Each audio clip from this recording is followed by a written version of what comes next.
نحمده ونصلي على رسوله الكريم اما بعد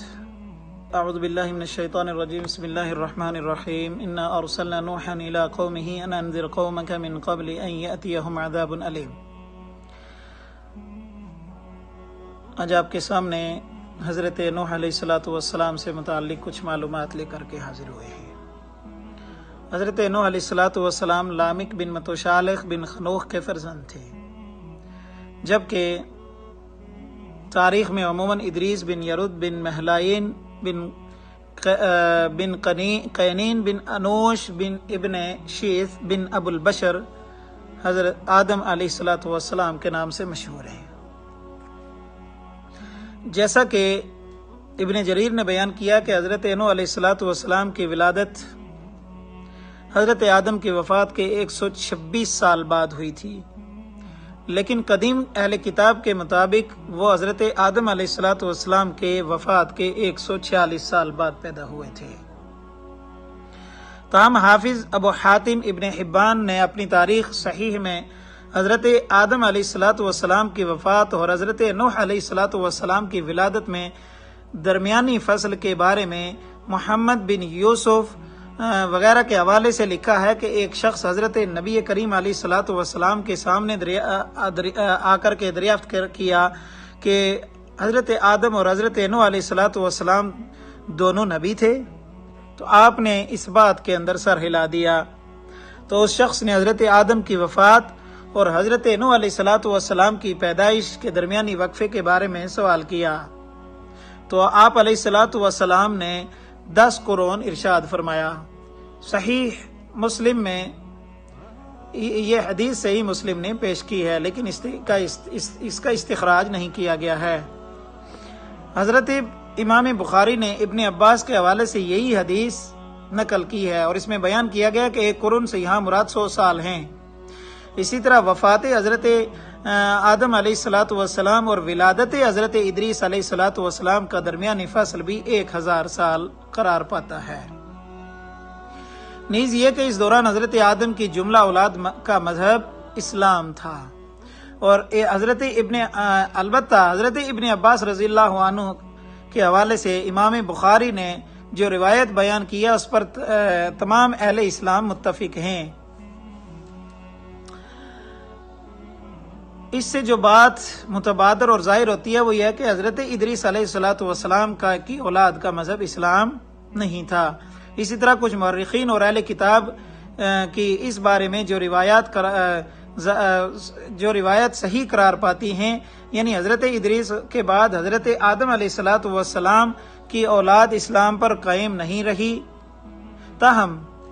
ابن امامہ کی روایت سے یہ ثابت ہوتا ہے کہ غیر مسلم مورخین اور اہل کتاب کا یہ بیان کہ قابیل اور اس کے بعد سے حضرت آدم کی اولاد اسلام کے دائرے سے خارج ہو گئی تھی بالکل غلط ہے۔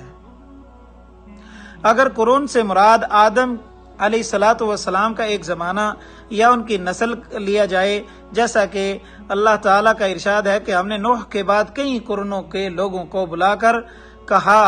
اور قرون آخر میں ان کی نشأت ثانیہ اور یہ بھی فرمایا کہ اس دوران میں ان کی کئی قرون یعنی کئی نسلیں گزری،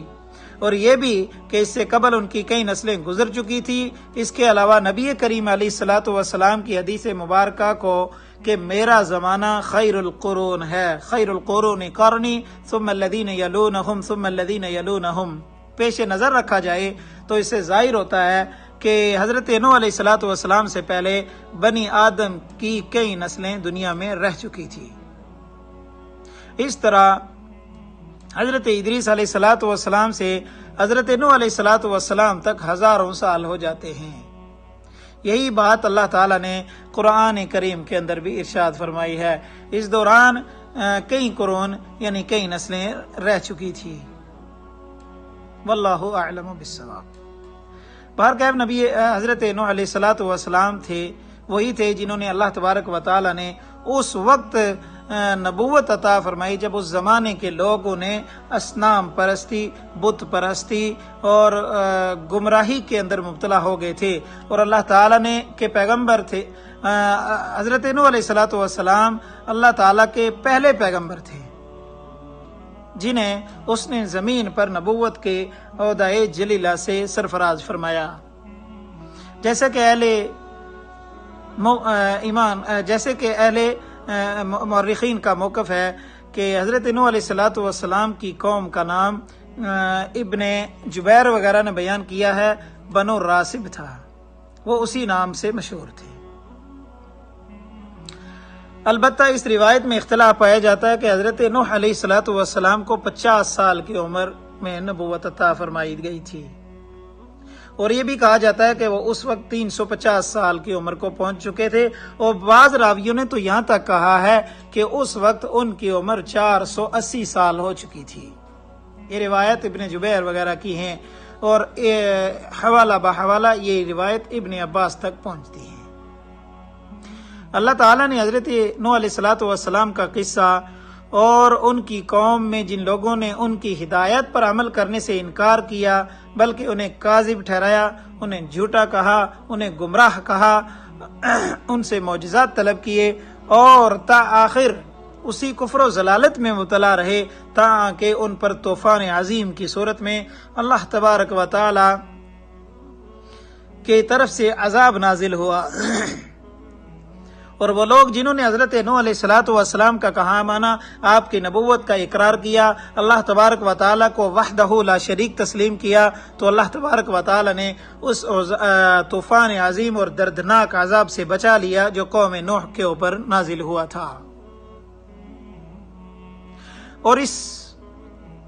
سارے واقعے کو اور اس سب کی تفاصیل سورہ اعراف کے اندر، سورہ یوسف کے اندر، سورہ انبیاء کے اندر، شعراء کے اندر، عنکبوت کے اندر، اسی طرح سورہ صافات کے اندر، ایک طرب کے اندر تفصیل سے بیان کیا جا چکا ہے. اور اسی طرح حضرت نوح علیہ الصلوۃ والسلام کے نام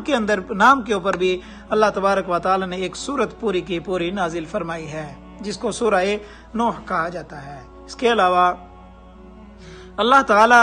نے سورہ برا اور ابراہیم میں بھی حضرت نوح قوم عاد اور سمود کی قوم پر عذاب کے نزول کا ذکر کیا ہے. تاہم حضرت نوح علیہ الصلوۃ والسلام اور ان کی قوم کے بارے میں تمام کے تمام واقعات کو کتاب و سنت سے لیا گیا ہے اور دوسری دینی کتب سے لیے گئے ہیں. ان میں ابن عباس کی روایات کو مقدم رکھا گیا ہے اور انہی کی روایات کو ترجیح دی گئی ہے، اور وہی روایات بخاری نے بھی پیش کی ہیں. ویسے امام بخاری رحمۃ اللہ علیہ نے ابن عباس رضی اللہ تعالیٰ عنہ کی جو روایات قوم نوح کے بعد دیگر اقوام کے بارے میں ابن جریج اور عطا کے حوالے سے پیش کی ہیں، کلہم علی الاسلام کے الفاظ یعنی وہ سب اسلام پر تھی استعمال کیے ہیں. ان میں یہ بھی بتایا جاتا ہے کہ ابن عباس نے وہ روایات احادیث نبوی کے علاوہ متعلقہ قرآنی آیات کے حوالے سے بیان کی ہیں. اور ان اقوام کے بعد عرب کی دوسری اقوام جو زمانہ رسول اللہ صلی اللہ علیہ وسلم تک نسلاً بعد نسل اصنام پرستی اور بت پرستی میں مبتلا ہوئیں، ان کے اسباب کی تفاصیل بیان کی ہیں، اور ان سے قوم نوح کے رجال صالحین کا بھی ذکر کیا ہے. یہ روایات اکرمہ، ضحاک، قتادہ اور محمد ابن اسحاق نے مذکورہ بالا حوالوں سے پیش کی ہیں. حضرت نوح علیہ الصلوۃ والسلام کے متبعین کئی نسلوں کے جو افراد عرصہ بعیدہ اور مدت مدیدہ تک اسلام پر قائم رہے، ان کی اسلام پرستی کے آغاز کے اسباب سے ابی حاتم نے جو متعدد حوالوں سے ایک سبب یہ بھی بیان کیا ہے کہ اس زمانے کے لوگ اپنے کسی عزیز کو کی وفات پا جانے کے بعد اس کی قبر کے اوپر نوحہ کنا ہو جاتے، اظہار تأسف کرتے، تو وہاں پر اس وقت شیطان ان میں سے کسی کی شکل کے اندر حاضر ہوتا. شیطان آتا اور آ کر کے کہتا، تم لوگ خواہ مخواہ کیوں پریشانی کے اندر مبتلا ہو، تم کیوں رو رہے ہو اور کیوں نوحہ کنا ہو؟ تو